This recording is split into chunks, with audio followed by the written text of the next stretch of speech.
Everyone, we are from Michael College. We are from Group 6. I am Faras Redo Alfata, number 3, 11 TP2. I am Fernando Jason, number 7.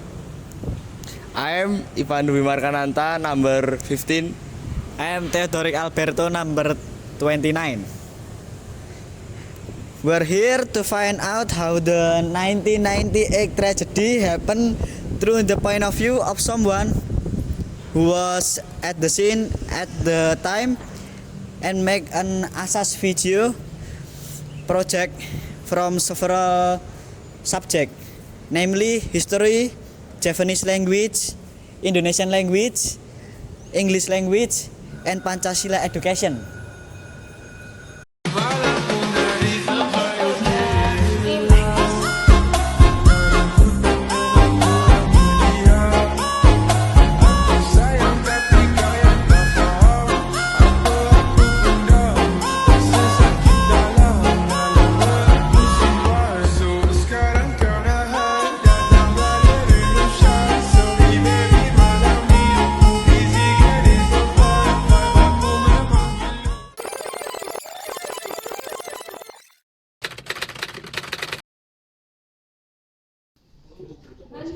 Singosaren Market is a place that was once the target of the destruction and looting of the 1998 tragedy that occurred in Surakarta.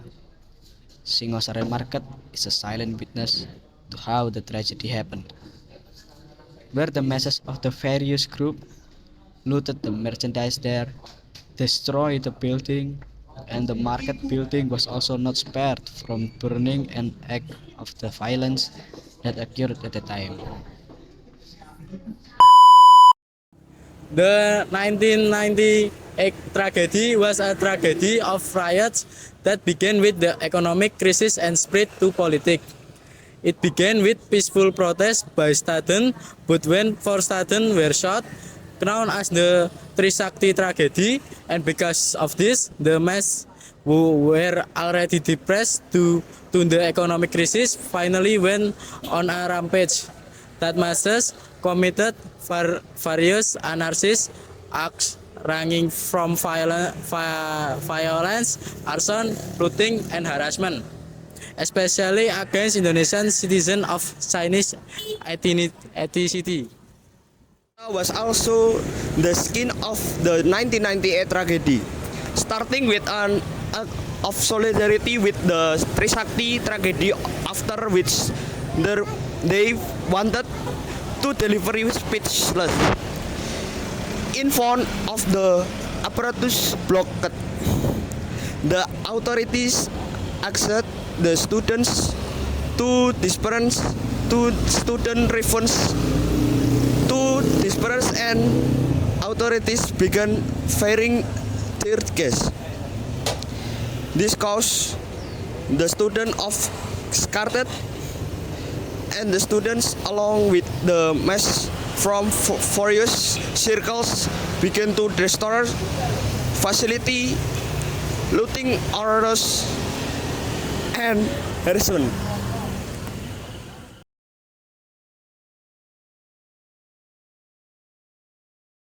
Teman-teman, di sini saya akan mewawancara salah satu narasumber yang ada di sekitar Singosaren. Mari. Selamat siang, Bapak. Selamat siang, Saya mau bertanya, namanya pertama kali berapa siapa, Pak? Bapak Suwandi.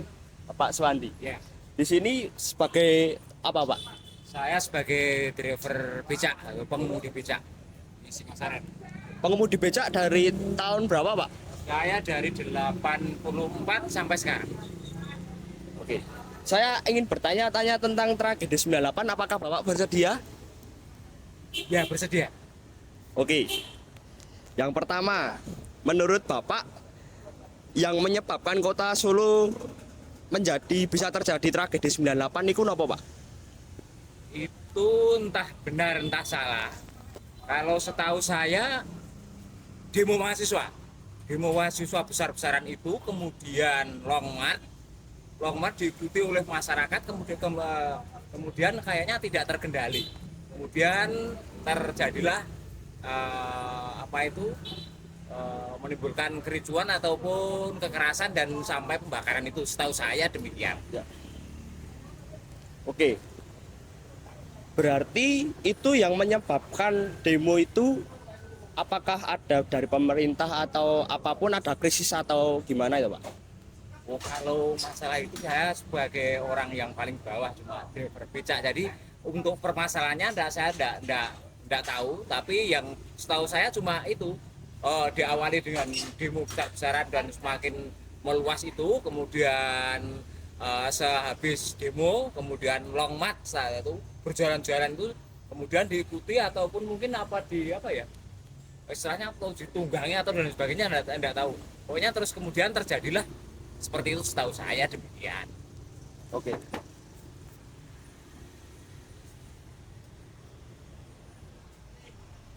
Bentar nih Pak.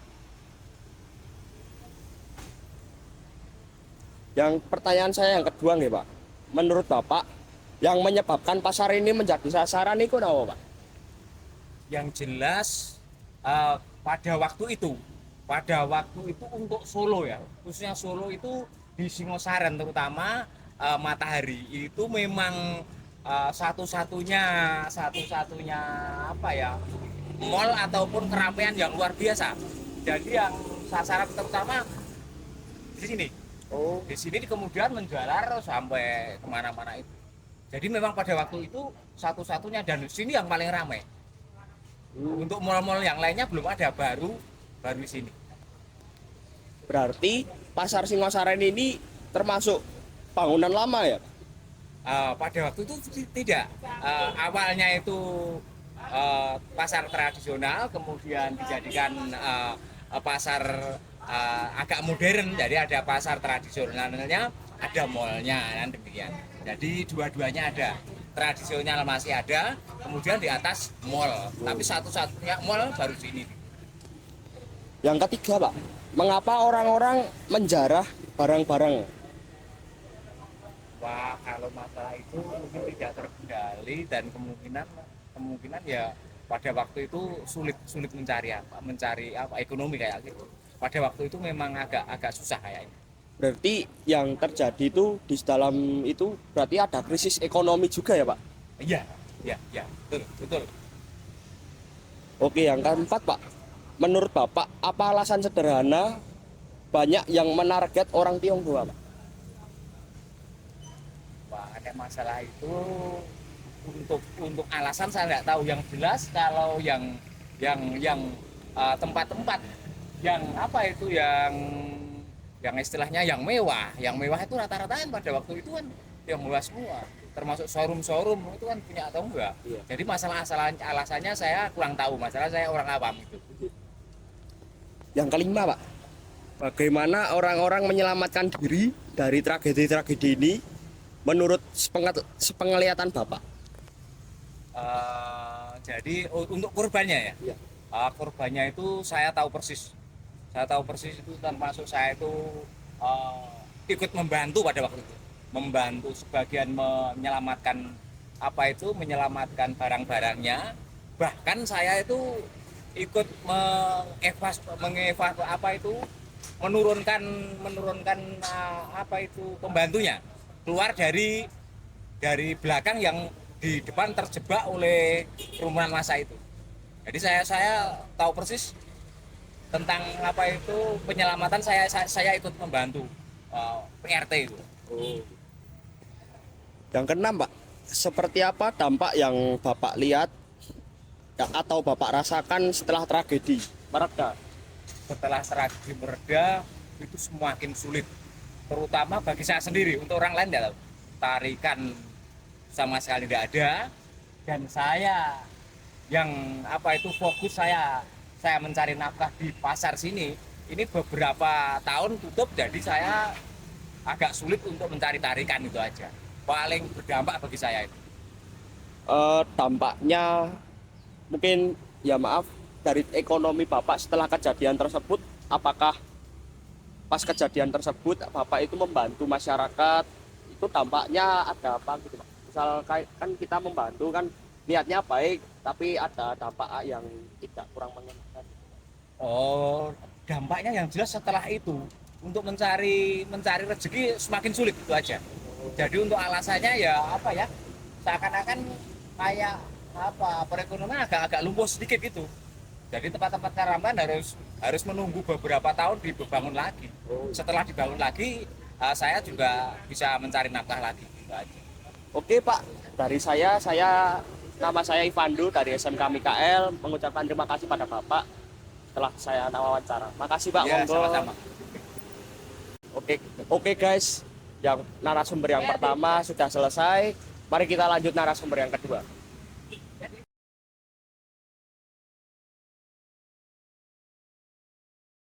Oke teman-teman, hari ini kita akan menanyakan Bapak parkir yang bisa memberi kita informasi tentang kerusuhan yang terjadi.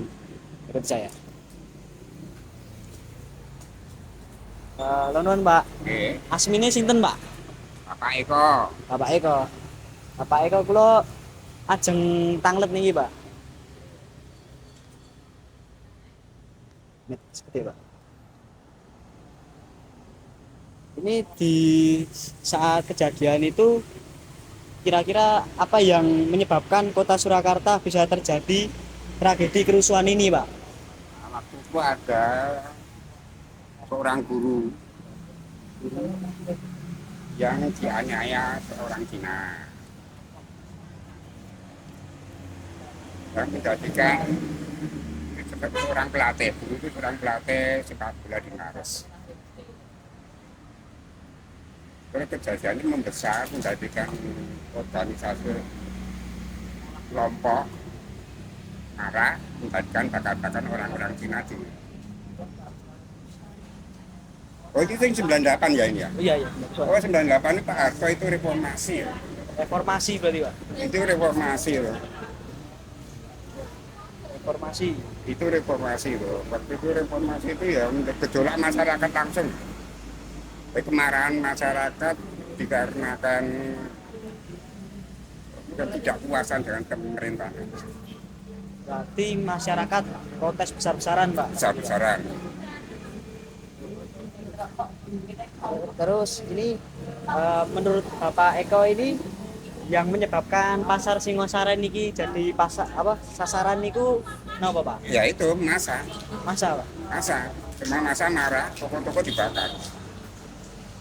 Balik sampai Telkom dibakar, BCA dibakar, kepolisian dibakar, Berarti sebagai pelampiasan Pak. pelampiasan. Pelampiasan rakyat pada pemerintah tidak kuasa. Terus ini mengapa orang-orang menjarah barang-barang juga Pak? Nah itu ada oknum tertentu saja. Jadi bukannya masyarakat ingin menjarah, tapi ada oknum-oknum yang tertentu, orang-orang yang menginginkan aja.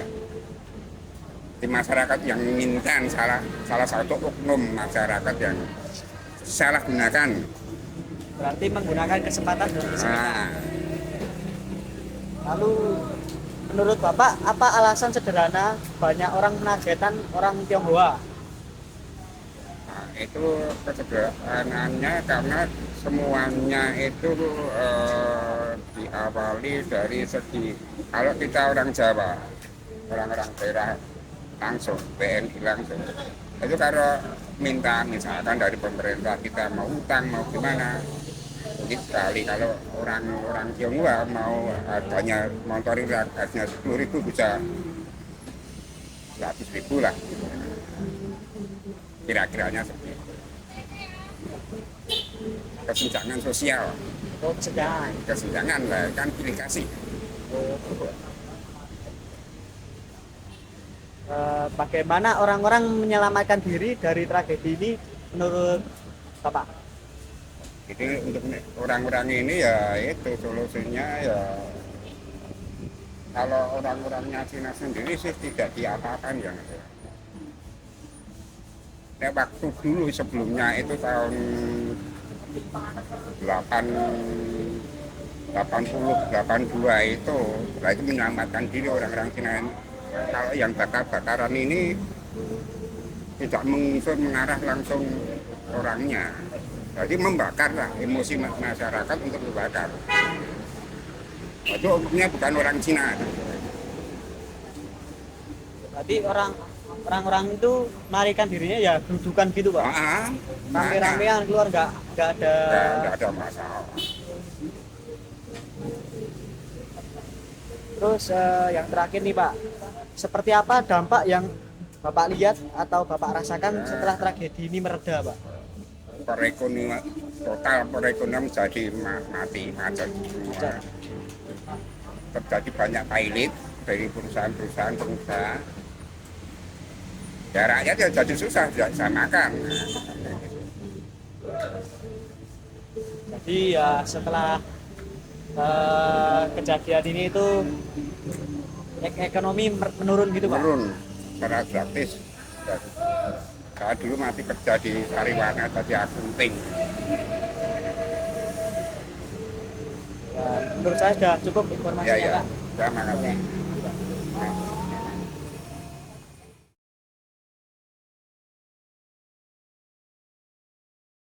Can be concluded from the two interviewers that what caused Surakarta to experience the 1998 tragedy was the reformation that took place during the Soeharto regime. Singosaren was targeted because it was a large mall at the time. Looting was caused by economic crisis and certain individuals. The Chinese were targeted because of the gap between ethnic cities, where the Chinese had a more luxurious life than other ethnicities. And the impact of the tragedy was the economic downturn, and the people felt the impact of economic difficulties, especially in the field of transformation, and affected the life that became even more difficult. That's all the video from us, hopefully useful for the audience, and if there are words or action that should offend, please forgive. Thank you and see you again.